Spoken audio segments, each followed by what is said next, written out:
So, okay guys, for today's video ay papakita ko sa inyo itong wall na design na kung saan ito yung mga common design na nakikita natin sa loob ng bahay, like sa kwarto, karaniwan, at sa mga bakod. Ano nga ba ang tawag sa wall design na ito at paano siya gawin? So, ito ay tinatawag na mural design. Merong mga triangle, rectangle, o kaya square na mga shapes. Or meron din mga irregular shape, geometric shape, or undefined shape na ginagamit. Like ito, hindi mo mawari kung triangle siya o kaya square. Meron din mga maliliit na triangle at may mga malalaking triangle. Or may mga square at mga rectangle. So, paano nga ba ito gawin? Unang-una ay dapat pinturado po ang wall natin ng white o kaya kung ano po ang kulay na gagamitin natin sa lining na yan.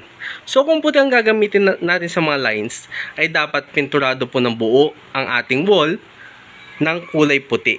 So after na mapinturahan ng puti, ay lalagyan natin ng tape ang mga parts na line. Like ito, yan. Dapat may mga tape po lahat yan. So pagkatapos natin na pinturahan ng puti at malagyan ng tape, ay isa-isa na po natin pipinturahan yung loob ng ating mga wall. So, ang kalalabasan po ay ganyan. So, yan ay tinatawag na wall art painting o mas kilala bilang mural painting. So, yan guys. So, yung dinikit po pala natin masking tape sa mga ito, sa mga lines po na puti, ay dapat po siguraduhin tuyo na po yung ating pintura sa mga ito, sa pink, sa light pink, at sa may yellow. Para sa ganun ay masiguro po natin na hindi matutuklap yung mga pintura nila. Ang gagamitin po pala nating brush is yung maliit lamang po para sa ating lining. At yung sa loob naman po yung sa pink.